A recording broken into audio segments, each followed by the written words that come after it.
ஓம் சாய்ராம், ஸ்ரீ சாய்ராம், ஜெய் ஜெய் சாய்ராம். சாய் பக்தர்கள் அனைவருக்கும் சாய் கீதை டிவியின் சார்பாக என் பணிவான வணக்கங்கள். பொதுவாக கடவுளை நம்பணும்னு வச்சுக்கோங்களேன், நமக்கு எண்ணிலடங்காத அற்புதங்களை அவர் நிகழ்த்துவார்.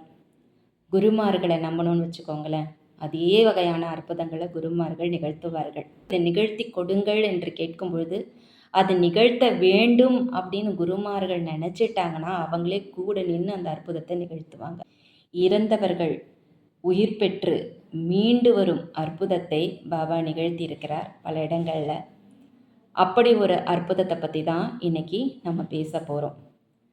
அவர் நேரடியாக சென்று இந்த அற்புதத்தை நிகழ்த்தினாரா அப்படின்னு கேட்டால் இல்லை, தன் பக்தர்கள் மூலமாக அப்படி ஒரு அனுபவத்தை பக்தர்களுக்கு கொடுத்து அப்படி ஒரு அற்புதத்தை நிகழ்த்தினார் அப்படின்றது தான் இன்றைக்கி நம்ம பேச போகிறோம். தாஸ்கனு மகாராஜ், தர்கட் அப்படின்ற இருவேறு அடியவர்கள் பாபாவுக்கு தங்களின் வாழ்நாள் முழுக்க தொண்டாற்றினவர்கள். தர்கட் என்ன பண்ணுவார்னா, அவருடைய சேவை பாபா கிட்ட வேறு விதமாக இருந்தது. தாஸ்கனு மகாராஜுடைய சேவையை பற்றி சொல்லணுன்னா, பல இடங்களுக்கு சென்று, மகாராஷ்டிர மாநிலத்தில் பல இடங்களுக்கு சென்று பாபாவின் புகழை கீர்த்தனைகள் மூலமாக கதைகள் பல சொல்லி பரப்பியவர் தான் தாஸ்கனு மகாராஜ். ஒரு பேராற்றல் கொண்ட பக்தர், பாபா மீது அளவுக்கு அதிகமான அன்பு வைத்திருந்த ஒரு பக்தர். அவருக்கு வழக்கமாக எப்பவுமே என்னென்னா, யாராவது கூப்பிடுவாங்க, கீர்த்தனைக்கு வாங்க, எங்களுடைய கிராமத்துக்கு வந்து கீர்த்தனை பண்ணுங்க பாபாவை பற்றி அப்படின்னு அழைப்பு அவருக்கு எப்பவுமே வரும். அப்படி வரும்பொழுதெல்லாம் அவருக்கு ஒரு வழக்கம் இருந்தது. பாபா கிட்ட போய், பாபா எனக்கு இன்றைக்கி இந்த மாதிரி ஒரு இடத்துல அழைப்பு வந்திருக்கு, போய் நான் கீர்த்தனை பண்ணணும், எனக்கு உங்களுடைய ஆசிர்வாதம் வேணும்னு சொல்லி பாபாவுடைய ஆசிர்வாதத்தை பெற்றான பிறகு தான் அவர் கீர்த்தனைக்கே போவார். அதை அவர் வழக்கமாக வச்சுருந்தார்.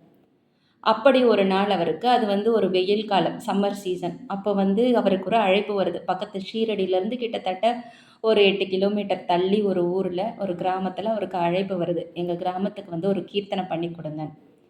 அந்த மதிய நேரத்தில் அவர் போகிறார் பாபா கிட்ட அனுமதி கேட்கறதுக்காக. பாபாவும் ஆசிர்வதித்து, போ, ஆனால் தனியாக போகாத, நீ பாவை கூட்டிகிட்டு போ. பாவனா யாருன்னா தர்கட்டா பாபா வந்து ரொம்ப செல்லமாக பாவனு கூப்பிடுவார்.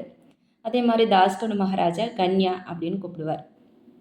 அப்போது 2 பேரும் போங்க அப்படின்னு சொல்லும் பொழுது அவர் சொல்கிறார், தாஸ்கனு மகாராஜ் சொல்கிறாரு, பாபா நான் போகிறத பற்றி இல்லை, ஆனால் தர்கட் வந்து துவாரகமாயில் சாயங்காலம் ஆனால் விளக்கு ஏற்றுவார், அவரோட அந்த வேலை தடைப்படும், என் கூட வந்தார்னா அந்த வேலையை யார் எடுத்து செய்வா அப்படின்னு சொல்லும்பொழுது பாபா சொல்கிறாரு, அதை பற்றிலாம் நீ கவலைப்படாத, தர்கட்டை நீ உன் கூட கூட்டிகிட்டு போ, உன் கூட கூட்டிகிட்டு போ, விளக்கேற்றுற வேலையை அவருக்கு பதில் வேற ஒருத்தவங்க செய்வாங்க, நீங்கள் 2 பேரும் போயிட்டு வாங்க அப்படின்னு சொல்லி ஆசீர்வாதம் பண்ணி அனுமதி கொடுத்து அனுப்புகிறாரு. தாஸ்கனு மகாராஜும் தர்கட்டும் நடைப்பயணமாக அந்த ஊருக்கு போகிறாரு. ஏன்னா அந்த காலத்தில் இப்போ இருக்க மாதிரி எந்த ஒரு போக்குவரத்து வசதியும் கிடையாது. நடைப்பயணமாக போகிறாங்க. போகிறதுக்குள்ளே சூரியனே அஸ்தமனம் ஆக ஆரம்பிக்குது. அவங்க போய் சேர்ந்துடுறாங்க. பெட்ரமாஸ் விளக்குகளை 4 பக்கமும் ஏற்றி வச்சுட்டு, வழக்கமாக பாபாவுடைய ஃபோட்டோ எடுத்து ஒரு ஸ்டூல் மேலே வச்சு அதுக்கு பூமாலை சூட்டிட்டு தாஸ்கனு மகாராஜ் தன்னுடைய கீர்த்தனையை ஆரம்பிக்கிறாரு. ஆரம்பித்து போய்கிட்டு இருக்க கிராம மக்கள்லாம் உட்காந்து கேட்க ஆரம்பிக்கிறாங்க. கிட்டத்தட்ட 1 மணி நேரம் இந்த கீர்த்தனை போயிட்டுருக்க இந்த சமயத்தில் ஒரு விஷயம் நடக்குது. என்னன்னு கேட்டிங்கன்னா, ஒரு 7-8 பேர், நல்ல கருத்த நிறத்துடைய ஒரு 7-8 ஆண் மக்கள் அங்கே வராங்க. அவங்க பில் இனத்தை சேர்ந்தவர்களாக கருதப்படுகின்ற அந்த 7-8 பேர் அங்கே வராங்க. வர்றவங்க எப்படி வராங்க? சாதாரணமாக வரல. ஒரு பாடையை கையில் தூக்கிட்டு வராங்க. அதில் ஒரு பிணம் ஒன்று இருக்குது, ஒரு இறந்தவருடைய ஒரு உடல் இருக்குது, அதை சுமந்துக்கிட்டு வராங்க. அப்படி வரும்போது அந்த பில்லின தலைவன் வந்து தாஸ்கனு மகாராஜா மிரட்டும் தோரணையில் கேட்குறான், யார் நீ எங்கேருந்து வர, இந்த ஃபோட்டோவில் இருக்கிறது யார், இங்கே என்ன பண்ணிகிட்ருக்க நீ அப்படின்னு கேட்குறாரு. இவருக்கு ஒரே பயம் வந்துடுது தாஸ்கனு மகாராஜுக்கு. என்ன இப்படி கேட்குறாங்க, இப்படி அதட்டுறாங்க அப்படின்னும். ஆனாலும் பொறுமையாக விளக்கி சொல்கிறார், இவர் தான் பாபா, ஷீரடியை சேர்ந்த ஒரு மகான். இவர் வந்து தன்னை நம்புகிற பக்தர்களுக்கு எத்தனையோ வகையான நோய்களை குணப்படுத்தியிருக்கார் அப்படின்னு சொல்கிற எல்லாத்தையும். அப்படியா, அவ்வளோ பெரிய ஆளாக அவர்? அப்போ அவ்வளோ பெரிய ஆளாக இருந்தால் அவரை ஒன்று பண்ணவே, அவர் நிச்சயமாக ஒரு கடவுள் போல சக்தி வாய்ந்தவராக இருந்தால் இறந்த இந்த மனிதனை உயிர்ப்பிக்க செய்வாரா அப்படின்னு கேட்குறாரு. ஒருவேளை அவர் உயிர்ப்பிக்க செய்யலைன்னா உன்னை இதே இடத்துல வெட்டி கணந்தனமாக போட்டுருன்னு ஒன்று குவிச்சிருவேன், உன் கூட வந்த எல்லாரையும் கொண்டுடுவேன்னு சொல்லி மிரட்டுறாரு. தாஸ்கனு மகாராஜுக்கு ஒரு பயம் வந்துடுது.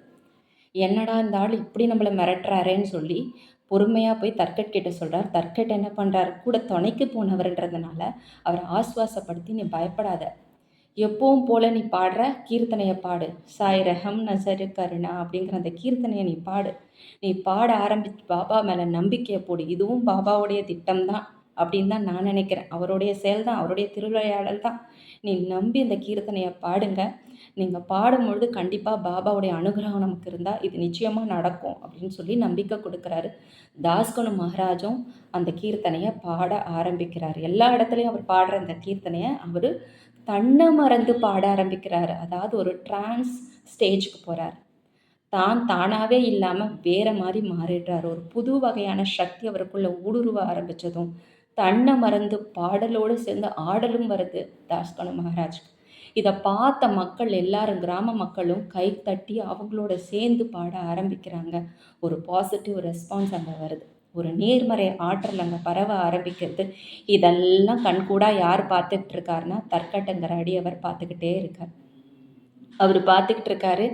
என்ன நடக்க போதோ தெரியலையே. கிட்டத்தட்ட 1 மணி நேரம் கீர்த்தனை போய்கிட்டே இருக்கும் பொழுது இறந்த அந்த உடலில் ஒரு அசைவு உருவாகுது. அந்த அசைவு அதிகமாகும் பொழுது கட்டப்பட்டிருந்த அந்த உடல் அந்த கட்டுகளை அறுத்து கொண்டு மேலே எழும்ப முயற்சி பண்ணி கட்டுக்களை முழுவதுமாக அறுத்து அந்த பிணம் உயிர் பெற்று அப்படியே எழுந்து உக்கார்றாரு. உக்காந்தவர் தன்னை அறியாமல் கைத்தட்டி அந்த கீர்த்தனையோட கலந்து அவரும் பாடி ஆடி சந்தோஷப்பட ஆரம்பிக்கிறார். இதை பார்த்த மக்களுக்கெல்லாம் ஒரே வியப்பு. தாஸ்கனு மகாராஜ் அவர் பாட்டு பாடிக்கிட்டே இருக்கார். அவருக்கு என்ன நடக்குதுன்னே தெரியல. கண்ணை மூடி அவர் பாட்டு பாடிக்கிட்டு இருக்கார். இதை கண்கொண்டு பார்த்த தற்கட்கு சந்தோஷத்துக்கு அளவே இல்லை. எழுந்து ஓடுறார். தாஸ்கனு மகாராஜா குளுக்கிறாரு. இங்கே பாருங்க, வாங்க இங்கே பாருங்க, என்ன நடக்குதுன்னு பாருங்க. பாப்பா ஒரு பெரிய அற்புதத்தை நிகழ்த்திட்டார்.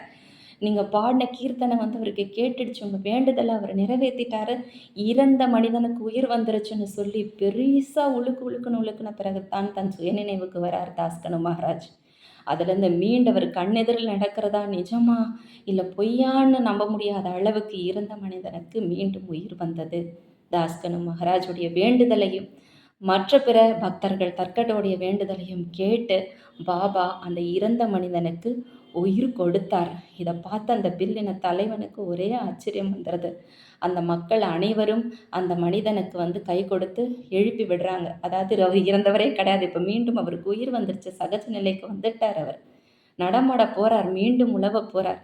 இவங்க எல்லாரும் போய் தாஸ்கனு மகாராஜோடைய காலில் விழுந்து ஆசீர்வாதம் வாங்கிக்கிறாங்க. பாபாவை பற்றி விசாரிக்கிறாங்க. நிச்சயமாக ஒரு நாள் அவங்க எல்லாரும் சேர்ந்து பாபாவை பார்க்குறதா அவங்களுக்கு வாக்குறுதி கொடுத்து அந்த இடத்த விட்டு விலகி போகிறாங்க. இப்படி ஒரு பெரிய அற்புதத்தை பாபா ரொம்ப அசால்ட்டாக பண்ணாருன்னா நம்ப முடியுதா? அதுவும் தான் போய் நேரடியாக இல்லாமல் அவரை நம்பி பிரார்த்தனைகள் பண்ணும் பொழுது, கீர்த்தனைகளை பாடும் பொழுது இறந்தவருக்கே உயிர் கொடுத்தார். அது தன் பக்தர்கள் மூலமாக நிகழ்த்தணும்னு நினச்சது எவ்வளோ பெரிய விஷயம் பார்த்தீங்களா? இது சாதாரணமாக எல்லாருக்கும் நடக்காது. ஆனால் தாஸ்கனு மகாராஜுக்கு பாபா அப்படி ஒரு ஆசீர்வாதத்தை கொடுத்து அப்படி ஒரு அற்புதத்தை நிகழ்த்தினார்னு சொன்னால் மெய்சிலிருக்கிற அளவுக்கு இருக்குது. அதுக்கு மேலேயும் இருக்குது. இது சொல்கிறதுக்கு வார்த்தைகளே இல்லை. இப்போ தாஸ்கனு மகாராஜும் தற்கட்டும் என்ன பண்ணுறாங்க, ஷீரடிக்கு போகிறாங்க. மறுநாள் ஆகிடுத்து போகிறாங்க. மறுநாள் காலையில் பாபா துவாரகமாயில் கேட்குறாரு, என்ன கன்யா, அதாவது தாஸ்கனு மகாராஜ் அப்படி தானே கூப்பிடுவார் பாபா, என்னப்பா ரொம்ப பயந்துட்ட போல இருக்கு. தற்கட் மட்டும் உன் கூட, பாவ் மட்டும் உன் கூட இல்லைன்னா நீ ரொம்ப தடுமாறி போயிருப்பல்ல, இப்போ தெரியுதா நான் ஏன் அனுப்புனேன்னு சொல்லி அப்படின்னு சொல்கிறாரு பாபா. அப்போ கூட அவர்கிட்ட அந்த இடத்துல பெருமை இல்லை. தான் ஒரு இறந்த உடலில் உயிர் கொடுத்து உயிர் பிச்சோம் அப்படிங்கிற ஒரு எண்ணமும் இல்லை. ரொம்ப சாதாரணமாக அதை சொல்லிட்டு சிரிச்சுக்கிட்டே உட்காந்துட்டு இருந்தாராம். அப்போ 2 பேரும் அவர் பாதத்தை தொட்டு தடவி, பாபா இது எல்லாமே உங்களுடைய திருவிளையாடல் தவிர வேறு என்னன்னு நாங்கள் சொல்கிறது, எல்லாத்தையும் பண்ணுறதே நீங்கள் தான், அதை சரி பண்ணுறதும் நீங்கள் தான் அப்படின்னு சொல்லி அவரை காலை தழுவி ஆசீர்வாதம் வாங்கினாங்களாம். பாபாவுடைய எண்ணிலடங்காத அற்புதங்களை நம்ம தொடர்ந்து சாய்கீதை டிவியில் பேசுவோம். மீண்டும் சாய்கீதை டிவியில் சந்திப்போம். ஜெய் ஜெய் சாய்ராம்.